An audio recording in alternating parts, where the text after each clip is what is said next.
Welcome to another episode of Hail Mary. I'm Tim, and with me, as always, are the best people on the planet, Anonymous Alex and Jenna. How are y'all this day? Amaze. I've I've had like a really, I've just been thinking a lot about Project Hail Mary, and I think one of the thoughts that I keep coming back to is that Dr. Gray's qualifications are not the fact that he is an insanely intelligent and capable human being that loves the scientific procedure above all else. But I think truly the only reason that he became the hero of Project Hail Mary is because of his lack of ego. And that's, I think, the heart of the story. Yeah.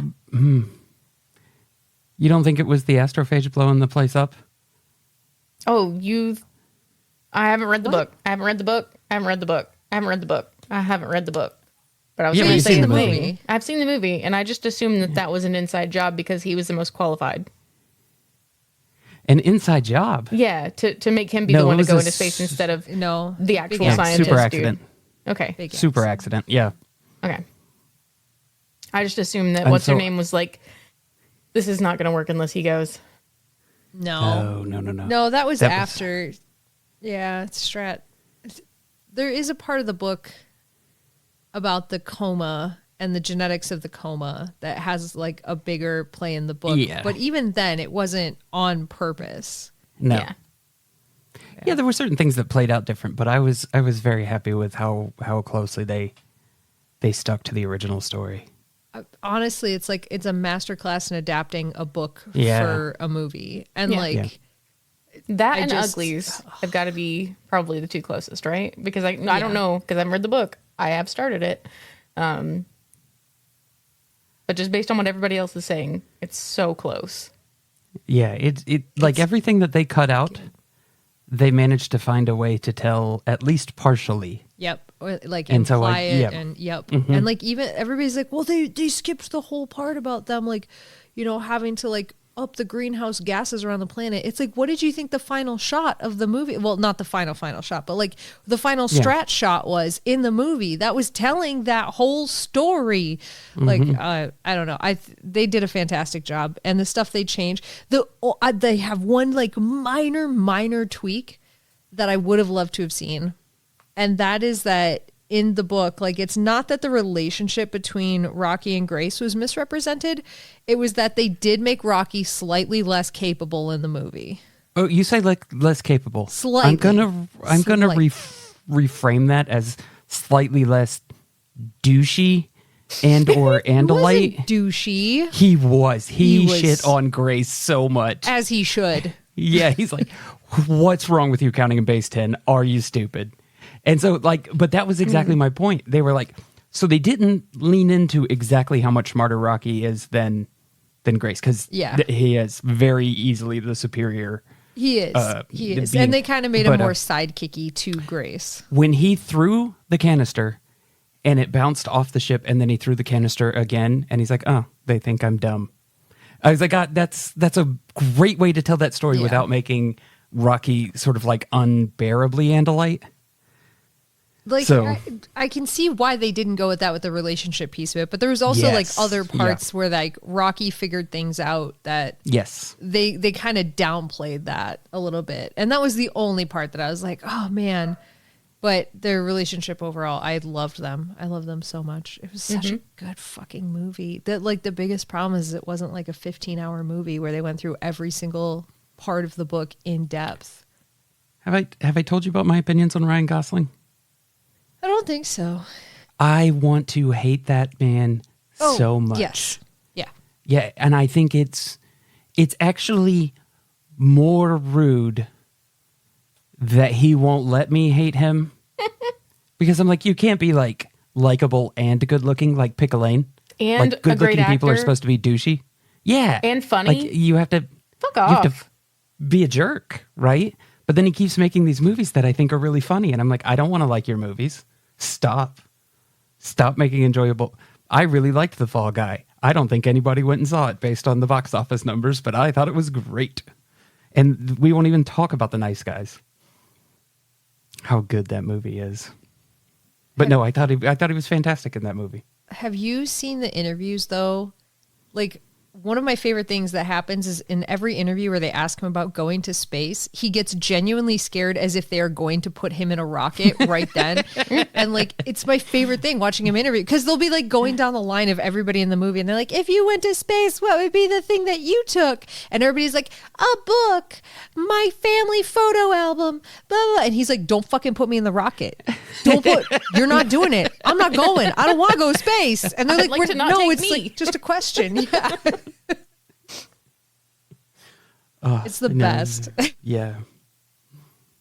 Yeah, the How many interactions space between movies him can and this Rocky guy were do and not fantastic. like space? He doesn't want to go to space. It's wild. I never saw First Man. Me either. I saw that was one of the trivia questions before the movie, and I'm like, I don't know what that movie is.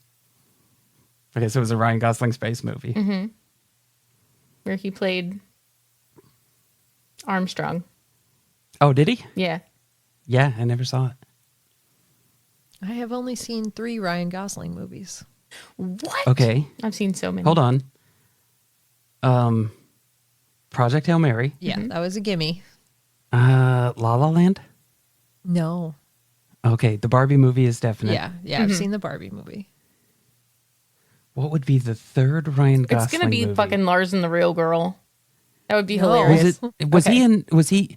He wasn't in The Notebook, was he? Yep. Okay. Oh, what it is. was The Notebook? Okay. That's what it is. Okay. Did not cry during that movie. I'll have you know. I've seen every every Ryan Gosling movie other than La La Land, I think. I have curated a list of Ryan Gosling movies that you need to watch. That I will send to you, and then you can report It's back. just his You could IMDb send them page. to like, that would be great. If you could send those to Travis and just make it into like a sideshow. Travis. Yeah. I was worried you were going to make me send it to trash@garbage.com again. No, that's for garbage. That's where people who want to send me an email talking about how The Martian is a better book than Project Hail Mary can send their trash thoughts. at garbage.com. Can you guys, you and Travis, watch Ryan Gosling movies and also review cute pictures of Goslings? Yes. We'll call it Goslings and Goslings. I'm not kidding. I kind of need this now. I would love to do that show. That sounds fantastic. Travis, get on it. I did. I really like that movie a lot, though. Oh, it was so good. It was so good. I've been going back now. I listened to the book this time because my copy has not been returned to me yet, even though I've made multiple moves to get it back. How dare. So I know, I'm livid. So I've been listening to it, but it's fantastic. It's such a good book. It's So such a good. And Ray movie. Porter does such an amazing job. Yeah. Ray Porter does a ton of the Sigler stuff, including the Crypt books, and he is phenomenal. Mm-hmm. If only Scott Sigler wasn't my sworn enemy. Mm-hmm. Yep. Well, but Ray That second Porter's Crypt book not, was so you can really good. You can support Ray. I have Project Hail Mary.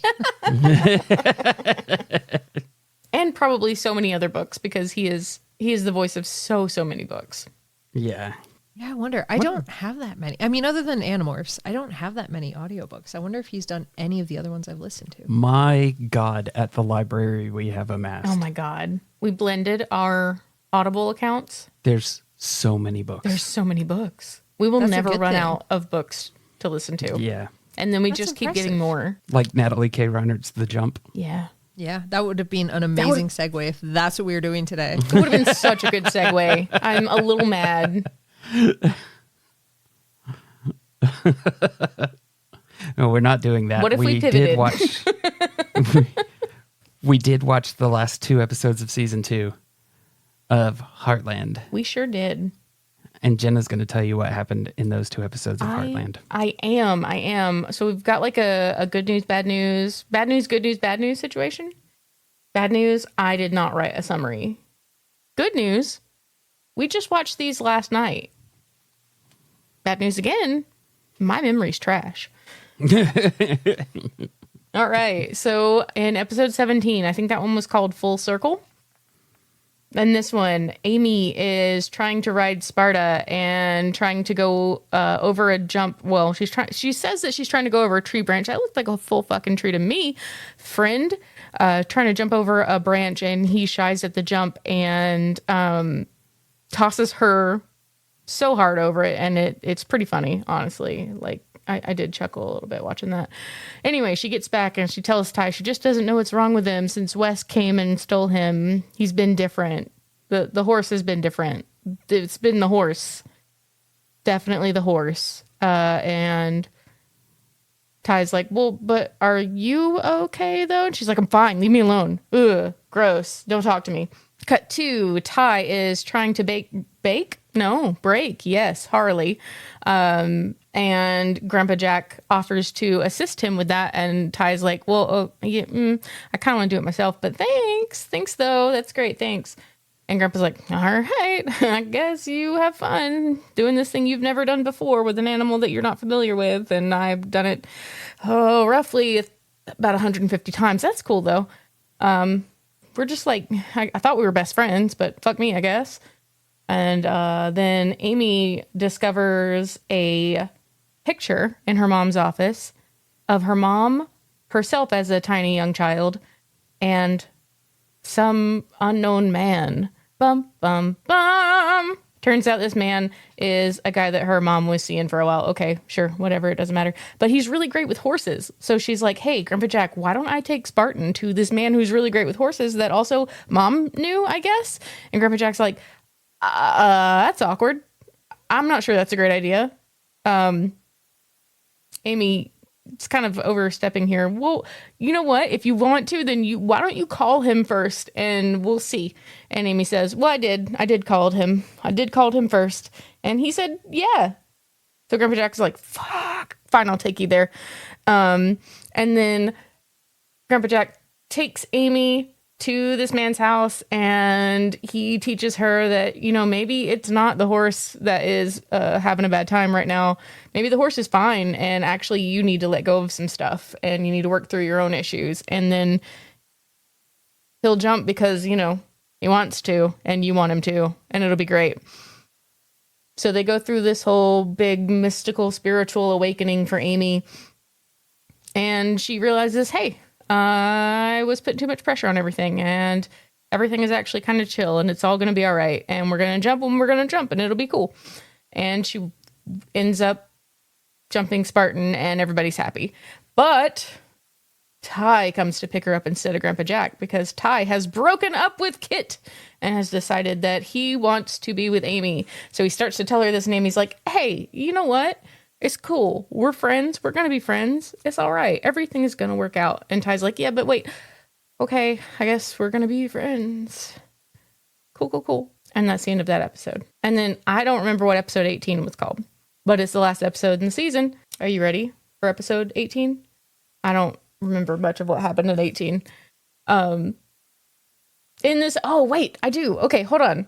In this episode, Amy and Ty find out that there's a herd of wild Mustangs. A herd of wild Mustangs that are going hungry. They're starving up in the mountains because it's so cold and they don't have any grass to eat and they don't got nothing and nobody's feeding them. And Grandpa Jack's like, yeah, nobody's feeding them because they're wild. And if you feed them, they won't be wild anymore. That's kind of the point of them being wild, Amy. You can't feed a wild horse because then it becomes not wild anymore. But she still wants to feed them. And then they find out that if nobody goes up there and takes any hay, then these horses are going to die. So Grandpa Jack is like, fine, we'll go. And Ty and Amy, who were planning on being cute together all weekend, I guess, are like, ooh, hold on, Grandpa, we are going to go? Where are we going to go? And Grandpa's like, oh, yeah, I'm coming with you. What did you think? I was going to let you drive up there in the snow alone? No. Smart, because, he's driven in snow a lot, and Amy just got her license. And then why would you want to leave your granddaughter alone with a young man? I don't know. But anyway, while all this is happening, we have Lou and Peter. Peter really wants Lou to accept the fact that he is her boyfriend and introduce him to the family. And Lou's like, oh, yeah, we'll do that. We'll absolutely do that. Except she starts ducking her family anytime that she's with him in public so that they can't see that she's with him. And he's like, you know what? Let's call this off. Let's just not do this, because clearly you don't want this to be a thing. And if you don't want this to be a thing, we shouldn't be a thing. And that's fine. Like, we can still be friends, but let's just not do this. And she's like, fuck, okay, let's go. Come on, turn it around. Let's go. You can meet my family. They get all the way back to her house, and Grandpa Jack has actually stayed home because it turns out that Mallory and her little boyfriend has to spend the weekend with them. Because I don't remember the reason. Probably somebody's out of town. Who knows? Who cares? So Grandpa Jack has to watch the kids while he sends Ty and Amy off to feed the horses and is like, but be careful, you two. Seriously, don't do anything. Please, come home. Please. So Ty and Amy have gone up to the mountain to feed the horses. Lou is on her way back with boyfriend. Mallory and cute little boyfriend are in the living room breaking stuff and playing video games and everything, and it's great. While all this is happening, snow starts going crazy. Ty and Amy get stuck on the mountain. Ty starts hallucinating Ghost, the beautiful horse, again, and passes out, and comes to find out that he is actually sick. Very sick with a fever and everything. And Amy tries to get him, comfortable in bed and warm him up and all this other stuff, and starts radioing Grandpa Jack because they don't have any cell service up there. And it's like, hey, Grandpa Jack, Ty's really sick and I'm scared. Come get me. But the roads are closed. Oh, no. At this point, Grandpa Jack has met Peter and realizes, oh, that's who Lou's dating. Oh, great. And has told him, hey, you're not welcome in my house, so you can leave. Except now Peter knows that the roads are closed. He gets his guys to get a, what's it called? Tim, what's it called? What's it called? Alex, what's it called? Snowplow? Snowplow, thank you. To go and plow the road. And the only reason that Grandpa Jack is able to get to Ty and Amy in the morning is because Peter got his guys to plow the road. Woo! And Amy and Ty tell each other that they love each other. This is what happens when I don't write a recap. And I apologize. And Mallory says it's about time. She does do that. Yeah. Mallory is tolerable in these 2 episodes. You think so? Yeah. It's just because she's not there very much. Well, could be that. Could very well be that. I don't know. I feel like it's also got to do with like Mallory's interactions with her boyfriend and being like her focus. Yeah, she's a kid. She's not focused on like being in the way of everyone else. She's just kind of doing stupid kid shit. Mm-hmm. I want to play golf with the old guy. Oh, me too. Yeah. It looked fun. Sitting there shooting 4 Nations balls into the snow. Mm-hmm. I want to see him ride that horse bareback and bridleless on anything other than a straight fucking shot line. Yeah. I don't think I understand how impressed I should be by somebody riding a horse bareback. It's pretty impressive. Is it? Yeah. It's some good core and leg strength. Why? What do you mean why? What makes it harder than having a saddle? You don't have any of that support structure that, keeps you on the horse. Really feel like I had a whole bunch of support structure when I was riding a horse and I had a saddle. You stayed on that horse.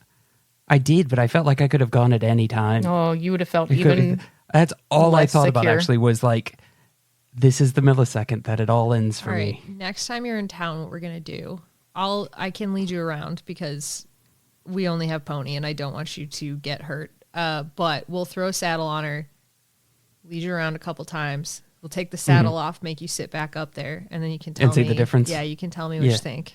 Yeah, and she's kind of wide, too. That's going to be fun. it's not meant to sound like I'm like crapping on it. It's like, you don't know what you don't know. You know what I'm saying? Yeah. Like, you see somebody riding bareback and I'm like, I have no frame of reference for if this is harder. I assume it's harder or else everybody would do it. But I don't know how much harder. So I don't know how much to be impressed by somebody doing it. Imagine you're sitting on like a hard rod and you have to use your legs to hold on, but you can't wrap your legs around this thing. You just have to keep your legs kind of like straightish, right? With your heels pointed down. You got to keep your legs kind of straight. And then you have to engage your core because you don't want to fall over sideways or anything like that. You don't want to do any wiggle wobbles. And this thing is constantly bouncing you up and down. Yeah. Do you do bareback riding at all, Alex? Yeah, I sent you a picture this weekend when I rode pony bareback to go find her grazing muzzle out in the field.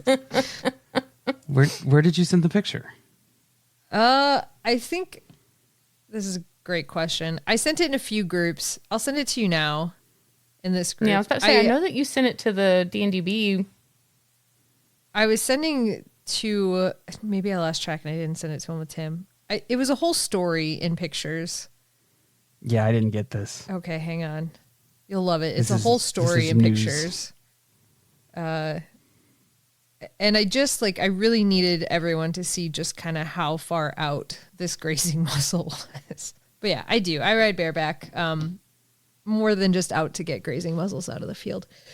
Because it's really good for multiple different things, but like figuring out like a really close communication with your horse. But it is a lot harder. You don't have stirrups to kind of lean into when they squirm out from under you. And like, it's like, instead of being able to like balance your whole body, like on your toes and kind of like push on your toes, you have to be able to balance every part of your body from just your butt. And like, it's harder. Plus you also are like communicating with like every part of your body. But yeah, so this was my whole story this weekend that I said. I was like, hey, I'm going to be coming in late for D&DB. Not like late to stream, but like later than usual. And here's why. And I just sent this photo of the grazing muzzle on the ground. And then like a sneak peek of how far it was. And then like the full like 3/4 of a mile we had to walk back. And then the walk of shame back. I was like, this is my photo journal on why I'm going to be late. Why was the grazing muzzle so far away? Great fucking question. Why don't you ask Pony, the person whose fault it was? Did you just have to go searching for it? Yes. Yeah. Oh. She was like, I want to eat grass. Yeah, she took it off and she wasn't supposed to. And so like I also was like riding on the way out there. We had to like go up into like the hills, like up top to see if it was like behind a hill up there, because sometimes she'll roll up there and pull it off. And then like we had to go through like the little forest trail, and then we had to like zigzag across the field to look for it. And then I spotted it like probably 20 minutes in and saw it was by the roadway, like the furthest possible section it could be for me. And the second I spotted it, Pony was like, oh, this bitch fucking spotted my grazing muzzle, and started like rearing and going sideways and trying to spin me off. And I was like, can you just walk there and get it? Like, this isn't my fault. This is your fault for it being all the way out here. And then I thought she was going to run away from me on the walk back, but she stayed with me the whole time because I wasn't like holding her. I didn't care if she ran away on the way back. She had her grazing muzzle on. I was like, okay, go do whatever. And she was like, no, I'll walk with you. And I'm like, that's nice of you. I'll be good now. Yeah, I was like, thanks. She's a mess. Yeah. Yeah. What do you think Ty had? I was assuming it was malaria. So malaria? I was trying to like make a typhoid fever joke, obviously, because it's Ty. But then my brain went Typhlosion, and I'm like, that's a Pokemon. Is it? Yes. Typhlosion. What's the kissing disease? Mono. Mono. Thank you. I kept trying to say it, but I was trying to say mumps. And I'm like, it's not mumps. Yeah, I think he had mono from kissing all them girls. Gross. Is stereo worse than mono? I was just about to say. It's twice the mono. It's twice the mono? I've had Glee on while I've been working lately, and one of my favorite lines is Santana saying, I've had mono so many times that I've had stereo. Nice. She's one of the best characters of that's ever. And I don't even like that show. It's interesting. I truly have never liked Rachel Berry, and I feel like I was supposed to at some point. No. Who is Rachel Berry? It's Leah Michelle, which is it's hard to tell because Leah Michelle can't read. So yeah. Yeah. But yeah. I thought that Rachel Berry was an actor. Basically, like Rachel Berry and Leah Michelle are the same person. Yeah. Played by Leah Michelle? Played by Leah Michelle, legal name. Okay. Rachel Berry, maybe real name. Gotcha. Yeah, it's possible that she just couldn't read her own real name. It's probably true. That is a really funny bit, though, right? Like, that's the kind of bit that I aspire to. Yeah. Oh, my God. For people to accuse you and say, hey, people say you can't read, and be like, oh, that's really funny, and then never address it, is like, that's she addresses so good. it, though. And that's the best part is people keep to this day asking her interviews. But one of my favorite ones that happened recently is her co-star from the show, Kurt, another one of the best characters of all time. They were asking Chris Colfer, who is an author now, can Leah Michelle read? And he said, you know what? As an author, I can tell you it's never too late to learn. And that was all he said. That's so good. So that's good. Fantastic. Yeah, that's the kind of bit that I aspire to. That's... I don't know anything about Leah Michelle except for the fact that y'all talk about this can't read thing. She can't read. Can't read. Like an amazing Broadway career starting from the time she was 7 years old alongside Jonathan Groff, and a storied career, incredibly successful TV shows, blah, blah, blah. The only thing you need to know about Leah Michelle is she cannot read. Yeah. So anyways, typhoid fever is the answer. So she goes to see the old guy, and it's another book story, but it's another book story that seems sort of watered down and made to fit in an episode. So I was like, it's not as good. Yeah, they fucked it up. Yeah, it's not as good. These book episodes are not as good. They just need to spend more time with the stories is all. Yeah, we've already decided that if you focus on the content of the original thing, it'll be better. Proven time and time again. Most recently by Project Hail Mary. Yeah. Yeah, but I would never hold Heartland to the same adaptation standards as I would Project Hail Mary. God, no. So the other question, did you get to the theater in time to see the trailers for other movies? I think so. Okay.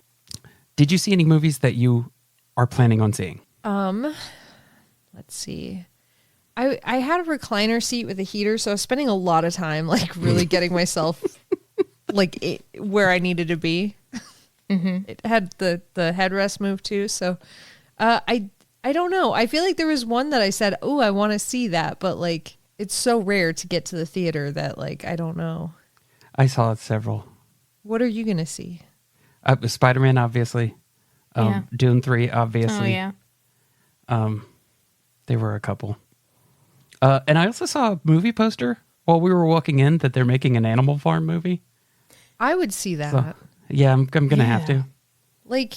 I really have to know in the Animal Farm era of America what that propaganda film looks like. Right. It's kind of my science experiment duty to go see that movie, honestly. Yeah. I don't know when it comes out. I just saw the poster for it, and it was the first time I'd seen anything about it. In that same vein, but not really, I have to see The Sheep Detectives. Yeah, The Sheep Detectives, which I thought was a trailer for Animal Farm for about 2 seconds. I was like, hey, Hugh Jackman's an animal. No. Nope. The Mandalorian and Grogu, gonna have to go see. Also, Alexander, did you do the same thing that me and Jenna did? Did you stay for the post-credit stinger? I'm going to take this out. Did you stay for the post-credit stinger of Project Hail Mary? I did not, but I've seen some other people's videos of it. So you know what it is? Vaguely, yes. Oh, I was super annoyed. I just sat through the whole trailer, or the whole end credits for that. Yeah, I mean, yeah. Is it cute? Sure, absolutely. Yeah. But They could have had that like at an in between section, and then I like that signals. Okay, you can leave now. Yeah. You have to remember, I was in the movie theater with someone who does not wait for me to stop driving the vehicle before he opens the door and leaves it. So like it barely ended before he was out of his seat. So Shannon? No, it was Scott. Shannon's only done it once. Yeah. Do you want to go to the store? You want to do an escape room? Shannon is opening the door before the car is parked. I'll go to the escape room, please. Okay, so we finished season 2, Heartland. We sure did. And it feels like it felt so short. Yep. It feels like it just, went, it's over. Yeah, they really hinged the whole season on Ty's excited smile at Amy and nothing else. And we did lose Tatiana Maslany, maybe. Well, she had to move on to bigger and better things. Yeah. Yeah. So what do we have for horse news? Well, as you know, the Kentucky Derby is approaching.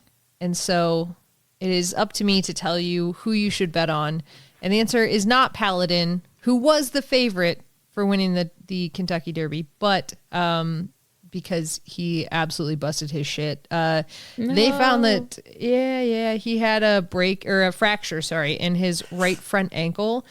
And it's like right on like the end of the bone. So it's like one of those like, needs like metal plates and screws and things and whatnot. So he's still alive, not going to be doing anything for many, many, many months, and maybe not really ever. So do not bet on Paladin. It's not a good bet. He won't be there. Dang. All right. So the Kentucky Derby is the first of the 3 Triple Crown races, right? Mm-hmm. All right. I mean, he won't be on any of them. To be clear, he will not be on any of the Triple Crown races. No. I was just making sure that it was the first one and not getting my order, because I'm going to look at the horses that are in the field, if that's available to me now.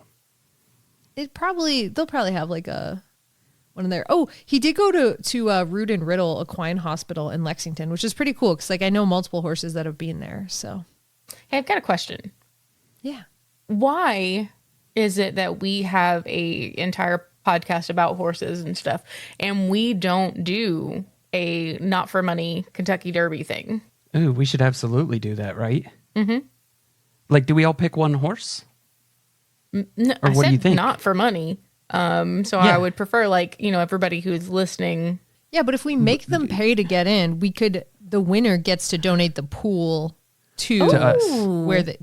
I was going to say to a charity of their choice, but Tim has picked us as the charity. Yeah. Ooh, I like it. No, okay. So let's do that. We'll put something on the Discord, and everybody come to the Discord, and I'll figure out. And what do you want to do? You want to just pick your top 3? You're going to do win, place, show? Or you're just going to pick your 3? I'm going to, Jenna, does win, place, show mean the first 3 and the finish the race? Because if it does, then that. But if it means something different, then no. Well, like you can bet you're just the top 3, like, and if they get there, like you get some amount of money depending on whenever in the top 3. But there's like who you think's going to win, who you think's second, who you think's third. And if you get any of them wrong, you're fucked. But you get a lot more money if you're right. Okay, but Jenna, Alex is talking about money now, and I thought we weren't going to do money. I thought we were just going to do this for fun. Oh, 30 seconds ago, we're paying Tim. Yeah. No, that's... And then you said something about donating it. So. Yeah. The donating was when we brought money back into it. The lady from the HOA is going to tell me that we can't gamble on horses. It's not in the city bylaws or whatever. I already told you a way to get around that. Donate to charity. That's what Lou did. Yeah. Okay, so they don't have the odds, but they have the top 43 horses. Yeah, we could do that. Why don't we do that? We'll make a channel in the Discord, and everybody can fill out their win, play, show, which, as I know, is first, second, and third in the race. That's okay. Wow. Yep. Okay. I can't. Okay. There's a horse named Pavlovian. That's pretty good. Class President is a good horse name. It is a great horse name. Intrepido. All right, now I have to look up the horses. Yeah, that's what I'm looking up now. Oh. Typically announced in late April, just over a week before the race. So we've got some time before they announce the actual. We sure do. Okay. So get ready, folks. You know, I'm honestly, the only reason I wouldn't put any money on this is because I don't want to be in charge of managing money for gambling and odds and whatnot. I'd just be like, oh, everybody lost because it's easier for me if I don't have to pay anybody. I don't even care about keeping the money. Hey, gross and rude. No, but for real though, like the winner gets to choose the charity that we send it to. We'll have a designated list of approved charities. I feel like nobody would get in if we actually put money on it. But I feel like people would do it if we don't. Because I wouldn't even want to put money on this. Okay, because fair. This year I don't know what I'm talking about. This year we will do no money. This year we will just do your, as Tim is calling it, your win place show for your 1, 2, and 3. Our horsey no money. Horsey no money. Oh my God! If somebody does not join the Patreon and name their horse Horsey no money, that's a joke. You know what? I stole that joke from Alex. I'm going to go and say this. I stole that joke and repackaged it from when she said it before. So. It's got to be spelled right, though. Yeah. Yeah. God, that's so good. Yeah. So anyway, this year, no money down. We're just betting with our hearts on who we want to win. You give us your 1, 2, and 3. Okay. I'm in. Speaking of 1, 2, and 3, why don't you give us 1, 2, and 3 quiz questions? Ooh. Okay, I can do that. Hey, Tim, I think I can do that. This one, good news, I did prepare. Okay. All right, are you guys ready? Yes. All right, number 1. Lego horse animal figures were initially introduced in 1984. They were the first animal figures created, although brick-built animals were included in sets before them. They have appeared in a large number of sets and themes and have had many variations. The latest one, this is not accurate. This is not accurate.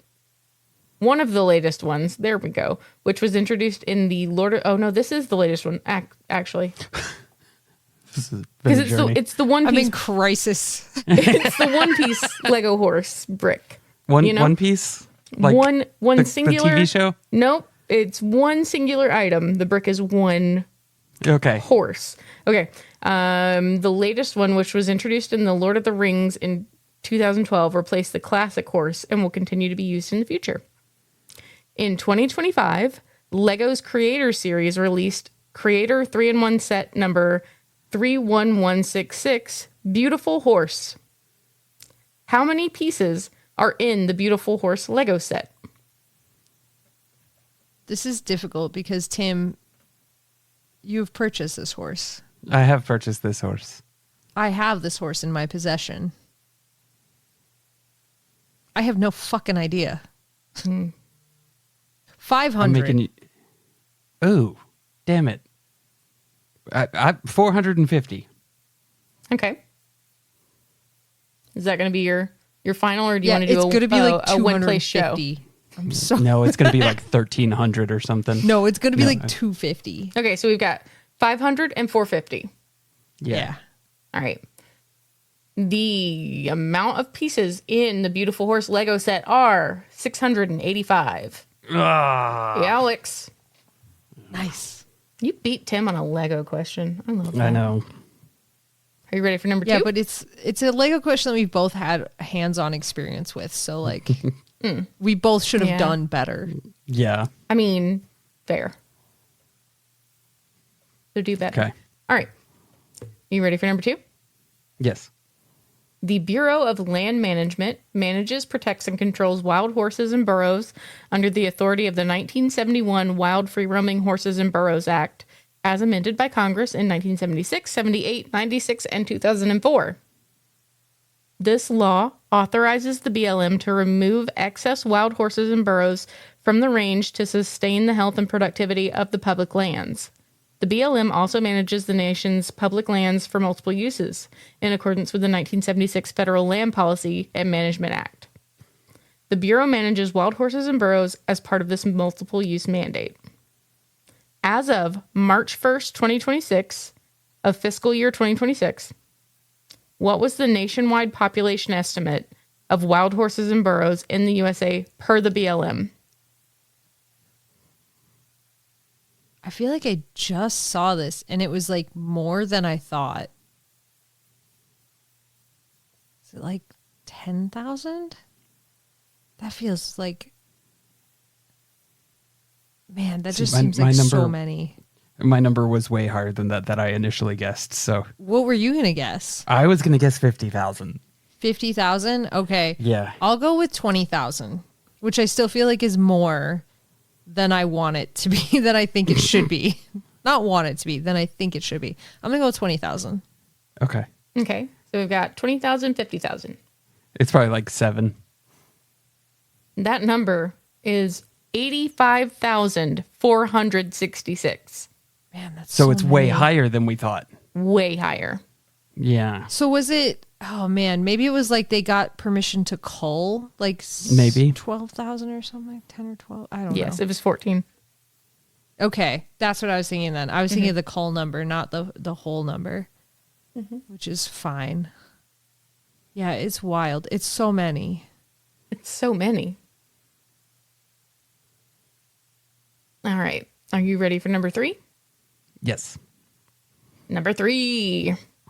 Hilda Blue was a top rodeo bucker in the late 80s and early 90s who quickly became a fan favorite for her explosive performances in the ring.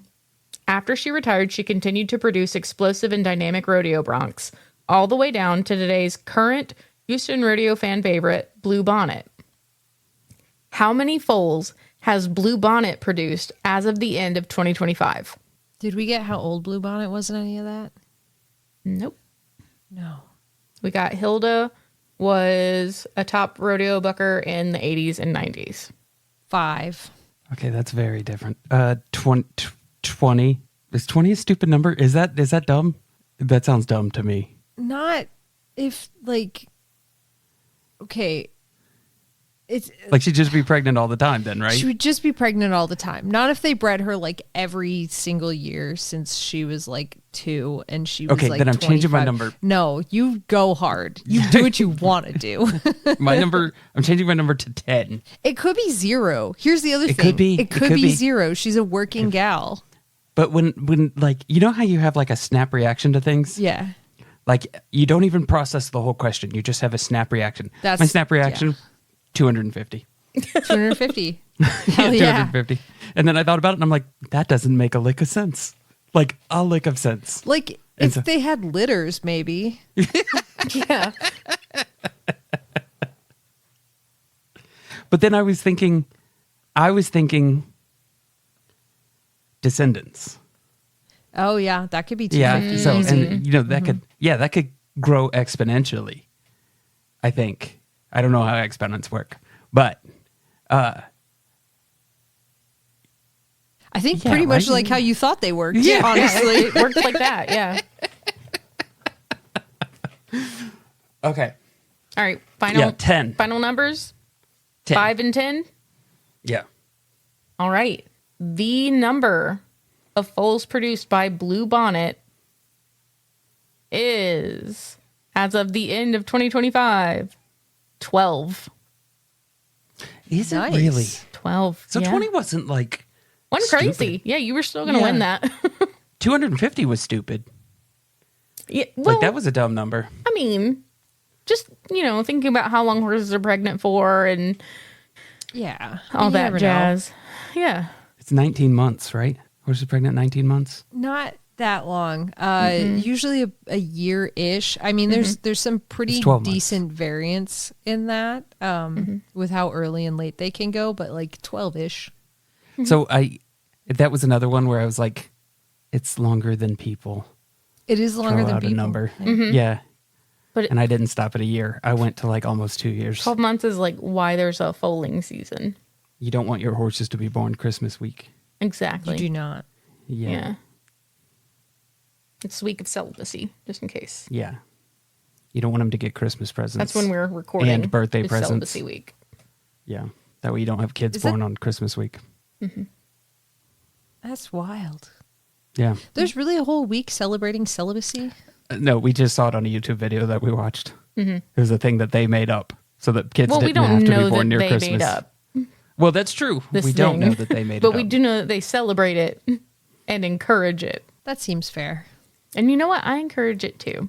I think we should go hard the opposite direction, which is like if you celebrate Christmas and you have a child born on or near Christmas, they have to take on the responsibility of being the new Jesus. Okay. That is not the opposite I thought you meant. Me either. Yeah. What opposite did you think I meant? Of celibacy week? No. The opposite on the child's responsibilities. We now have to worship this child and assume that they are the savior of the world and treat them as such until proven otherwise. Yeah. And it has to be like the Christmassiest baby. Like the baby that's born the most Christmas. Well, okay, so like only if his name is Chris. If his name is like Jeff, then it's the most Jeff-miss baby that you have. Like, you got to go hard. Please don't give Jeff-miss. Jeff can have Jeff-miss. Mm-hmm. You know Jesus' name isn't Chris, right? Yeah, but if you're making it their week, it has to be their name plus Moss. Like that was just the easiest way to get Jeff to like Moss. Proving it's their week. Live large, live Moss. So we're not gonna do a gambling Kentucky Derby thing. So what you should do is take that money that you would have used for gambling on the Kentucky Derby and put it towards something productive, like joining our Patreon and getting a metal horse. Yeah. And naming it Horsey No Money. But keep in mind, I can't wait. You know what? I can't wait. Whoever joins and says that first, they get it. Like there can't be 5 Horsey No Monies. But I want to know how they abbreviate Horsey. This is what I really want to see. Yeah, me too. I know exactly how I'm doing it. I'll type it to you in chat so they can't steal this from me. Nice. Okay. Yeah. This almost went to Austin, which would be very confusing for him. Yeah, correct. Yeah, nailed it. Okay. All right, I'm cutting this out. Same, except instead of writing out that word, I was going to put a picture of somebody. And that's what I was sitting here trying to go. You have to name this person. No, I hadn't gotten that far yet. Put it in chat. No, I was like, I could do Alex, and that would be pretty funny. I could do Jenna, and that would be pretty funny. Casey's always nice to me, so I'm not going to do Casey. I was running through the list of people that I could do it to.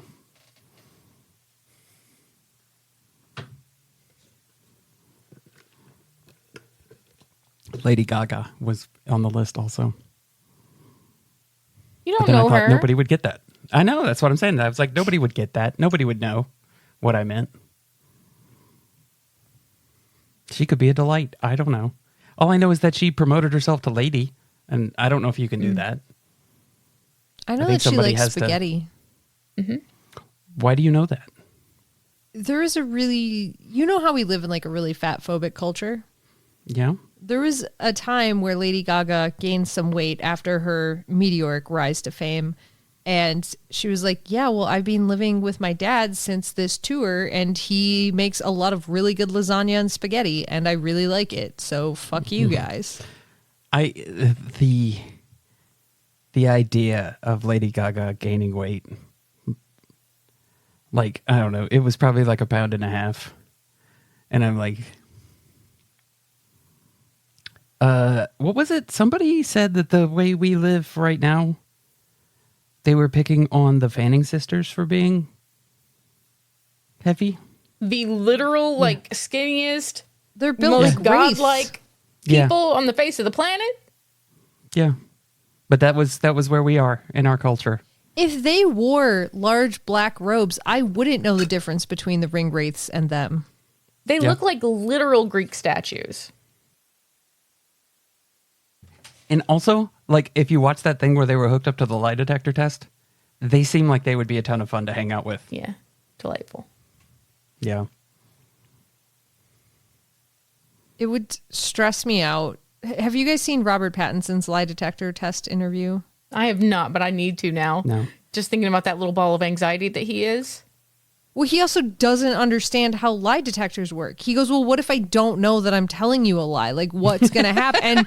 And he did it. It was for a movie that he was promoting with, oh gosh, I can't believe I'm blanking on her name. Zendaya? From the Hunger Games. God fucking damn it. Oh. Jennifer Lawrence? Yes, Jennifer Lawrence.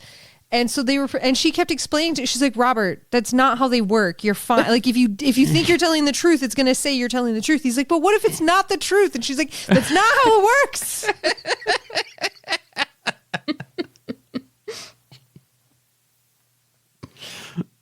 It's a great time. Great interview. Yeah. Love that. I love now understanding that like lie detectors were not a large part of like English culture in the 90s and early 2000s like they were here. I don't think they should be part of the culture here. I don't either, but they're not admissible in court. Like, yeah, right. they are very, very pseudoscience-y. Like, this is not accurate even a lot of the time. Like, and there's no way to measure its accuracy. Like, the best thing they use it for are celebrity interviews, and that is exactly what it was intended to be for. Yes, well, and like 100%. any time that they used it on Maury Povich, because that was just funny. Okay, but like using it in a place where there's not what I would call real repercussions. Yeah, sure. That's fine. Let's go with that. Well, I don't guess know Maury that Maury Povich does have that would be some real repercussions. But you know what I mean? Like, yeah. You just the idea of being told that you committed a crime because you failed a lie detector. You know what? I am a literal. I'm a literal. God damn it! I'm a literal walking anxiety. Like, that's it. And so this thing measures your stress level to tell if you're lying. Guess what? I've never told a truth in my life. Then, like. And like, see, the real problem is that it's not a baseline that's created by society. It's your baseline. Yeah. And then the other thing that we've talked about this before, but like I watch a lot of Investigation Discovery, and so many times people are like, "Well, then this person did this. Would a not guilty person do that?" And I'm like, I don't know. I don't understand what normal people do in stressful situations. And I guarantee you I will pick the wrong thing, and then you will tell me that I did it. And it's not because I did it. It's just because I don't know how to person very well. Yeah. I think the way that I started this episode going, I'm not going to talk about Investigation Discovery this episode. Thank you, Tim. Thank you. It was. It's a very, just very sitting inside me. It's waiting. Such a concern every time I hear it. Would a not guilty person do that? That's a weird thing for a person to do. I'm like, dear God. I feel like the only time that you can say that is, would a not guilty person stab their husband? Yeah. Or like the guy that was showing the cops pictures of his mom and accidentally scrolled to him holding her beheaded head in his own hand. Oh, like, my God. Would a not guilty person do that? No, because that's the little picture of your mom's head in your hand. Yeah. But like something tragic happens and I'm like, oh, that sucks. And they're like, would a not guilty person react that way? I'm like, I don't know. You should tell me how I'm supposed to react first. That's why I live in fear of ever having to call 911 with a real emergency, because I would just calmly deliver the information and they'd be like, well, we've got our suspect. I've broken my own human leg. I do need somebody to come help me up. And then I guess, I don't know, a doctor maybe? I'd probably hobble my way to the car and drive myself in. You fucking would too, though. Yeah. Would a not guilty person drive left-footed with a broken leg to the hospital? I mean, yes. I don't know. Alex would. Would a not guilty person tell you when they're about to pass out? I will. I'll give you plenty of warning. I'll tell you what's about to happen in the next minute. Thank goodness. So back to our patrons. Yes. And how they should bet on us by donating to our patron. bet on a real winner this podcast. Bet on a real winner. You know Horsey, what? no money. Fuck it. What? We'll pay $100 to a charity. That's what we will do. It's not Oh, your yeah, money. we'll do that. It's ours. Oh yeah, but hold on, It we is gotta your get so money. many. Yeah, you know what? We'll do that. But we need so many entrants into the Kentucky Derby. Okay, for us to listen, do it. here's what we're going to do. We've started this show on a pyramid scheme. Let's continue this show on a pyramid scheme. We each place our bets for who we think is going to win the Kentucky Derby. The people can sway our odds by joining our teams. Okay. Ooh, I like Okay. this. So you pick which horse you want to back on Horse Girls, and Horse Girls will pick which horse they want to back in the Kentucky Derby. So what you're saying, if this is just making sure I understand this right, all the people pick horses. No, we pick horses. We pick horses. And then the people pick which horses of our horses. Okay, so here's how I pictured it. I didn't explain it Okay. well at all because I was mostly trying to go with catchy slogans. But now that you've talked for long enough to give me time to think, here's what I think this should work as. We pick our horse, right? Okay. And then every person in the Discord that joins our team thinking we pick good horses to win and or that's just my favorite person, I'm fine with that too.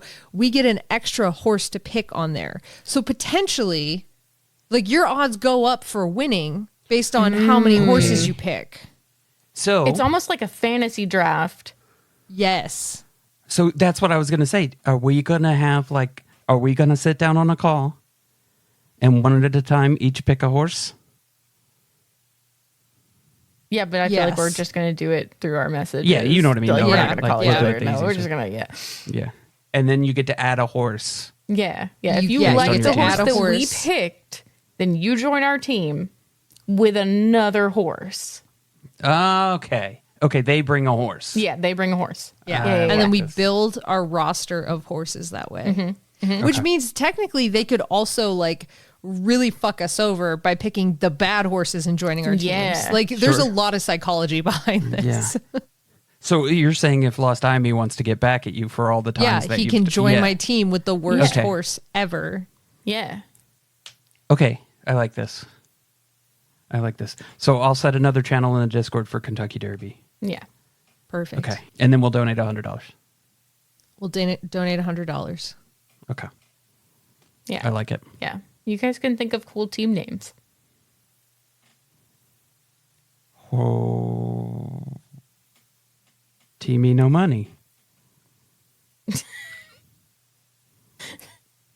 I'm not going to use that. Teamy but- no money, giving you money to It sounded like you were trying to say your own name. Like Timmy no money. Yeah, we'll do that. I really like the team name The First L because it feels like both a win and a loss. I like it. Great. I'm glad we could start this here now. Okay, so back to our patrons. Yeah, back to our patrons. Do you want to hear about them? Yes, please. Always. Great. Well, we have our 3 horses, which I will tell you about now, just to kind of set the tone with like the cool sort of names that you can possibly come up with. Because we have Moose Jaw McGraw, Big Thick Martingale, and Beta Ray Philly. And those are our horses in the barn. And then we were like, well, this is fun, but what if we had more? And so we got Hot Lava SpaghettiOs from Nate, Day Old Donuts III from Steve, Dime Bag from Matt Ellman, Marital Combat from Metastrophe, Glue Factory from Bean, Johannes Equestrian from Robin, The Second Doll from Lost Amy, and Ronnie from Scott. Those are the horses in the barn with us.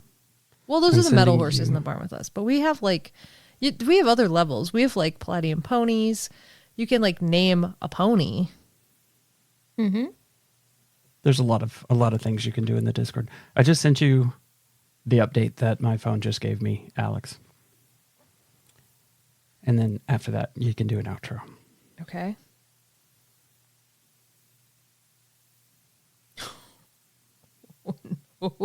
Yeah. Thank God we have the PWHL now. Yeah. The Maple Leafs just fired their GM, Jenna. Oh. Yeah. Yeah. Woohoo. And I love that my phone was like, here, Tim, Alex. This is for Alex, but you just go ahead and send it. We know Alex isn't looking at her phone, so this is on you now. Yeah. Listen, we have the PWHL. It's all going to be fine. We have actual sports now. It's going to be great. We don't have the PWHL because they have not put a franchise in Atlanta yet. Well, they don't have a franchise in where I live either, but I've picked the best one, and I've picked a winning team because I'm tired of fucking losing Toronto Maple Leafs. So, Jenna, what? You know how they've been trying to get the NHL to drop a team in Alpharetta? Yeah, forever. Yeah. Do you know where they want that team to play? No. They want to tear down North Point Mall and build a stadium right there. Wait. Yeah. Isn't North Point still like functional? Oh, well, maybe it's right next to North Point. Maybe I misunderstood. But the person that works up that way told me that's the spot of land that they want to put it at. Nice. That would be a great spot. Yeah. There's a lot of stuff there. Yeah. Where's that in relation to the Big Chicken? Very far. Mm-hmm. Like so far that you can't say from the Big Chicken. Mm-hmm, mm-hmm, mm-hmm. Yeah. I'll never know. You know have to drive towards where the rich people live. Yeah. Away it's on from the the other one side of the state. Yeah, pretty much. Mm-hmm. It's on the east side instead of the west side. Mm-hmm. So you just have to go opposite the Big Chicken in Georgia. I mean, you could start somebody at the Big Chicken and get them there. Oh, yeah, absolutely. Because you could just take the Big Chicken down to 75 South to 285 to 400 and get over there. Yeah. Best hope the rains don't wash the roads away while you're driving on them. Those are all interstates, Alex. You never know when they're going to end up on a baseball pitch or something. And baseball two roads pitch. that start here end in your state. A baseball pitch is a verb. Like it's not a place. Yeah. It's a thing you do. You don't call the pitching mound the pitch? No. You never shorten You it? just said it. You call it the pitching mound. Yeah. Well, yeah, if you're going to be You know what formal, you- I you don't know- call you okay. like Timothy every time I talk to you. You know what you shorten it to? Pitch? Mound. The bump. It's the bump. Oh, yeah. Yeah. Feast my bump. Still not right. But I'll do it anyway. How do you know when to stop the hug? I've never identified with a space being more than when that question was asked. Just so you know. Okay. I can be done. It's good. I want to go see that movie right now. So, you know what else I did really like about that movie? Yeah, what? And this is something that Jenna pointed out. The design of Rocky's ship I thought, fantastic. Don't think and it made, like, I did perfect point that sense. out. I think you did. Yeah. No, you did. Because you said it was like Interstellar. Yeah, that's the only part that I said was when you were talking about how cool the design was. And I was like, when they go into, this is spoilers. Should I say it? They should have stopped the I'll cut podcast it. to go see Project Hail Mary. at That's this point. fair. Okay. When you first see inside of Rocky's ship and it's got all the strings and stuff, I was like, oh shit, this is literally where he was in Interstellar when he's like peering through the string theory at his daughter. And I'm like, oh shit. Why is it going so slow? They think I'm dumb. I want to watch it right now. I really want to watch it right now. Great movie. Okay, Alex, in the hug. Okay. And this brings our hug to an end, similarly to how they had to tell Rocky to end it in Project Hail Mary, which you should be seeing in theaters right now. Thank you for listening to Horse Girls. If you want to know when new episodes are posted or share your observations of this positively academic podcast, follow us on Facebook at Horse Girls Podcast, Instagram at Horse Girls Cast, Blue Sky, Horse Girls Cast. I don't know. Find us. And if you want to buy some radical shirts and things, visit duckduckjenna.com, America's most beloved search engine, to search for one thing, and that's Horse Girls merch. Do you want to take our relationship to the next level? Of course you do. You can become part of our barn at horsegirls.club or patreon.com/horsegirls or singlethoughtconnection.com, THOT, where we have a veritable plethora of things to offer you, like content, but more importantly, horses in the barn. If you want to find us on other podcasts, you can. If you like TTRPGs, check out Dungeons and Drakenbeams, Late Starters, Quid Pro Roll, and Dragon Knight Adventure Friends. Knight with an N, not a K. And if you like Animorphs, check out Animorphs Anonymous. Surprise! We also do Surprise Deck Book Club. Find us. If you were be twitched by Jenna, check out Jenna's Twitch at twitch.tv/JennaChill with one singular L. And if you put a second L there, I will take it and I will put it in my horse league and you will have to bet on me. That will be the only thing that you could possibly do. I will have all of your horses and then who's on the wrong side of the river? That's right. If you like me can't get enough of Tim's beautiful Appalachian voice, he's voice acted on such podcasts as The Way We Haunt Now. And if you think our episode art is hella cute, that's because it is, and it was created by Casey D, who writes and illustrates a webcomic called Beside You, which you can read for free at besideyoucomic.com. May the nuts ever stick to your roof.